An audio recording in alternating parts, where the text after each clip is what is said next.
తో కొన్ని డీటెయిల్స్తో మీరే స్టార్ట్ చేస్తే బాగుంటుంది అనిపిస్తుంది. So please. అందరికీ నమస్కారం అండి. నా పేరు ఆహా శ్రీనివాస్ కాదు, నా పేరు Srinivas Balabommala. 3rd January 2021 first time Kiran గారికి ఫోన్ చేశా. అప్పటికి రాజవరాణి గారు తీసేసుకున్న తర్వాత ఎస్ఆర్ కళ్యాణ మండపం గురించి మాట్లాడడానికి ఫోన్ చేశాను. అక్కడ తలకోన దగ్గర ఎక్కడో షూట్లో ఉన్నారు సార్, మీరు షూట్లో ఉన్నారు. ఫస్ట్ కాల్కి రెస్పాన్స్ ఇవ్వలేదు, తర్వాత మెసేజ్ పెట్టాను. దాని తర్వాత 2-3 అవర్స్ తర్వాత నాకు ఫోన్ రెస్పాన్స్ ఇచ్చారు, ఫోన్ కాల్ ద్వారా చేశారు. చేసినప్పుడు డైరెక్ట్గా సార్ భోంచేశారా అంటే, ఒక మనిషి అవతల మనిషికి పరిచయం లేకపోయినా కూడా ఫస్ట్ మాట భోజనం చేశారా, లంచ్ టైం అనుకుంటా, 1 o'clock 2 o'clock అయ్యింది, భోజనం చేశారంటే అక్కడ వ్యక్తిత్వం అర్థమైపోతుంది, మనిషి అవతల మనిషి వ్యక్తిత్వం అర్థమైపోతుంది.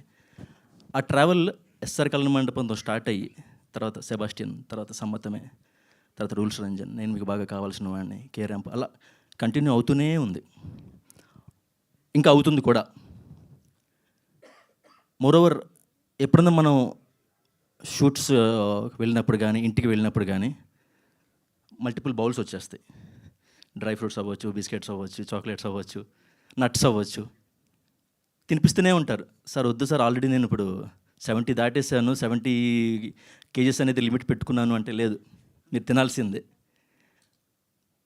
ఆ ఆప్యాయత, ఆ పిలిచే విధానం, ఏం నో అంతేనా సార్? అది పిలిచే విధానం ఎలా ఉంటుందంటే, మన పక్కింటి వాళ్ళు, మన ఎదురింటి వాళ్ళు, మనకి ఎప్పటి నుంచో పరిచయం ఉన్న వాళ్ళు పిలిచినట్టు అనిపిస్తూ ఉంటుంది. ప్రతి మూవీకి, అంటే అది తను ప్రొడ్యూసరా తను కాదా అనేది పక్కన పెట్టి, ప్రతి మూవీకి సదరంగా ఆహ్వానించినప్పుడు వెళ్ళినప్పుడు ఎక్కడ తప్పులు ఉన్నాయి, ఎక్కడ ఒప్పులు ఉన్నాయి, అన్నీ అడిగి తెలుసుకుంటారు. అంటే యాజ్ ఏ కామన్ మ్యాన్ అడిగి తెలుసుకుంటారు. విచిత్రం ఏంటంటే, ఎస్ఆర్ కళ్యాణ మండపం సినిమాకి నేను చూడడానికి వెళ్ళినప్పుడు అది ఇంకా సీజీ కానీ పోస్ట్ ప్రొడక్షన్ కానీ అవ్వలేదు. సార్ ఇక్కడ వర్షం పడుతుంది సార్, ఆ వర్షం పడుతున్నప్పుడు అలా గాలి వస్తుంటుంది, గాలి వచ్చినప్పుడు బామ్మ తలదించుకొని అక్కడ, తాతగారు తలదించుకొని అక్కడ ఏడుస్తూ ఉంటారు, ఆ జూమ్ చేసుకుంటాం సార్ అని చెప్తుంటే, he's not only a writer, he's not only a director, he's not only an actor అని చెప్పి మల్టిపుల్ థింగ్స్ మనకి అర్థమైపోతూ ఉంటాయి. అప్పుడెప్పుడు నా చిన్నప్పుడు కథా, స్క్రీన్ ప్లే, సంగీతం, దర్శకత్వం, మాటలు, పాటలు దాసరి నారాయణరావు గారు అని చెప్పి చూసేవాడిని తెర మీద. కానీ ఆ తెర మీద ఆ పేర్లన్నీ కనిపించకుండా కథలో కానీ, స్క్రీన్ ప్లేలో కానీ, మాటల్లో కానీ హెల్ప్ చేయగలరు అని చెప్పి నాకు ఆ రోజు ఆయన ఎక్స్ప్రెషన్, అంటే ఆ సీజీ అవ్వకపోవడం వల్ల, డిఐ అవ్వకపోవడం వల్ల, పోస్ట్ ప్రొడక్షన్ అవ్వకపోవడం వల్ల ప్రతి ఫ్రేమ్ కూడా ఎక్కడన్నా అర్థం కాని ఫ్రేమ్ ఏదన్నా ఉంటే కనుక చాలా క్లియర్గా మనకి విజువలైజ్ చేసుకునేంత క్లియర్గా అర్థమయ్యేటట్టు చెప్తుంటే, done, he will go to next level in very few years అని చెప్పి నాకు ఆ రోజు అనిపించేసింది. మీకు గుర్తుందో లేదో సార్, నేను ఆ రోజు చెప్పాను, సార్ మీరు ఇలాగే కంటిన్యూ చేయండి అని చెప్పాను. చెప్పినప్పుడు మీరు సరేనా అని చెప్పి ఇలా వచ్చి హగ్ చేసుకున్నారు. ప్రతిసారి కూడా ఆ ఆప్యాయత కంటిన్యూ అవుతున్నప్పుడు ఒకటి అనిపిస్తుంది, లేదులే పెద్దవాళ్ళు అయిపోతున్నారు, ల్యాక్స్ రేంజ్ నుంచి క్రోర్స్లో నుంచి నెక్స్ట్ లెవెల్కి వెళ్ళిపోతున్నారు, నన్ను మర్చిపోతారేమో అనుకుంటా.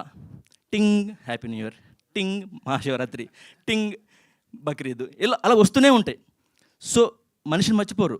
మేబీ సమాధానం ఇవ్వడానికి లేట్ అవుతుంది, రావడం కొంచెం లేట్ అవ్వచ్చు, కానీ రావడం మాత్రం పక్కా.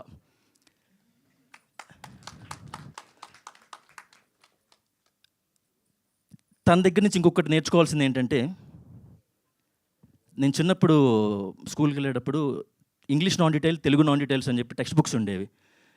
దాన్ని బట్టి మీరు నా ఏజ్ గెస్ చేయొద్దు. తెలుగు నాన్ డీటెయిల్ టెక్స్ట్లో ఇంకా కొంచెం ముందుకు వెళ్ళు అని చెప్పి ఒక లెసన్ ఉండేది. అంటే ఒక పుల్లలు ఏరుకునేవాడు పుల్లలు మాత్రమే ఏరుకుని అవి అమ్ముకుని డబ్బులు సంపాదిస్తూ ఉంటాడు అన్నమాట. తల్లిదండ్రులు ఏమంటారంటే, కొంచెం ముందుకెళ్ళరా.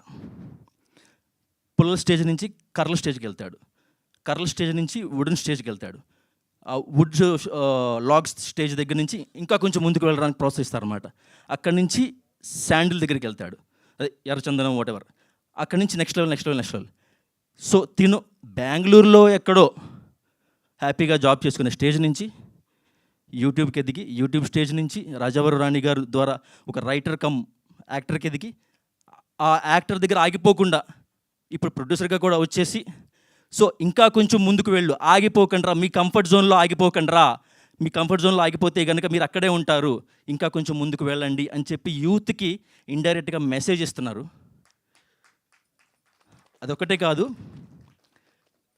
ఎవరైతే గనక 90s early 90s are late 90sలో ఉన్న వాళ్ళకి మళ్ళీ మనం అక్కడికి తీసుకువెళ్ళాలి అనే కాన్సెప్ట్స్ ఆయన దగ్గర కోకొల్లు ఉన్నాయి. ఈ సినిమాకి స్క్రీనింగ్ అరేంజ్ అయినప్పుడు నేను టీంతో పాటు వెళ్ళి చూడడానికి వెళ్ళినప్పుడు ఊరు మొత్తానికి ఒకటే టీవీ కట్. ఎక్కడ కనెక్ట్ చేసుకున్నాను? మా ఇంటికి కనెక్ట్ చేసుకున్నాను. మాది విజయవాడ బావజపేట శనగశెట్టివారి వీధిలో, శనగశెట్టివారి వీధి మొత్తానికి మాది ఒకటే TV, black and white TV. తలుపులు తీస్తాను చూడండి, అలా చిన్న చెక్క తలుపులు ఉంటాయి, ఆ చెక్క తలుపులు తీసుకుని చూసుకునే టీవీ. 12 ఆ నాబ్కి 12 నెంబర్స్ ఉంటాయండి. ఏంటిది మనకు వచ్చేది కేవలం దూరదర్శనే కదా, ఎందుకు 12 నాబ్స్ ఉన్నాయని చెప్పి తెలిసేది కాదు. అంటే 12 నాబ్స్ అంటే కనుక వాళ్ళు ఫ్యూచర్ ఆలోచించుకుని మేబీ ఫ్యూచర్లో 12 ఛానల్స్ రావచ్చేమో అని చెప్పి 12 నాబ్స్ ఇచ్చారు, 12 నెంబర్స్ ఇచ్చారు ఆ నాబ్కి. అక్కడ కనెక్ట్ అయ్యాను. దాని తర్వాత ఒక సీన్లో మన హీరో గారు అనుకుంటా, హీరో కాదు రాజప్ప గారు అనుకుంటా, మీరే కదా, స్నాక్స్ తీసుకొస్తారు ఇంటికి. స్నాక్స్ తీసుకొస్తే ఒక చిన్న బాబు, మీరు గమనించుంటే కనుక, నేను అంత బాగా గమనించాను సినిమాని, ఒక బాబు ఆ స్నాక్స్లోంచి, ఆ బ్యాగ్లోంచి కొన్ని స్నాక్స్ తీసేసుకుంటాడు. అక్కడ మళ్ళీ కనెక్ట్ అయ్యా. మా మదరు చెక్కలు, చక్రాలు, చెక్కిలాలు, గులాబీలు ఇవన్నీ చేసేవాళ్ళు ఈవినింగ్ స్నాక్స్ లాగా. ఆడుకొని ఇంటికి వచ్చే టైంకి ఈవినింగ్ స్నాక్స్ లాగా చేసేవాళ్ళు. అవి టీవీ రాకముందు నెల రోజులు తినేవాళ్ళం మేము. 1 కేజీ డబ్బా ఉండేది, నెల రోజులు తినేవాళ్ళమే. టీవీ వచ్చిన తర్వాత లైక్ 4-5 డేస్ ఆర్ మ్యాక్స్ 7 డేస్లో అయిపోయేవి. అదొకటే కాదు, ఇంకా చెప్పాలి అనుకుంటే కనుక వస్తూనే ఉంటాయి. వీడికి మైక్ ఇచ్చాము, మాట్లాడుతూనే ఉన్నాడు, వదిలేట్లేడరా బాబు అని అనుకుంటారు మీరు. ఇది ఒకటి చెప్పి వెనక్కి వెళ్ళిపోతాను. ఇలాంటివి ఇంకా మీరు ఇస్తూ ఉండండి, మనం చేస్తూ ఉందాం. అప్పుడు చెప్పిన డైలాగే ఇప్పుడు చెప్తున్నా, చేస్తూనే ఉందాం. Thanks a lot. Thank you so much అండి. నిజంగా ఇలాంటి మెమరీస్ తవ్వుకుంటే బోలెడ్ అన్ని టీవీతో.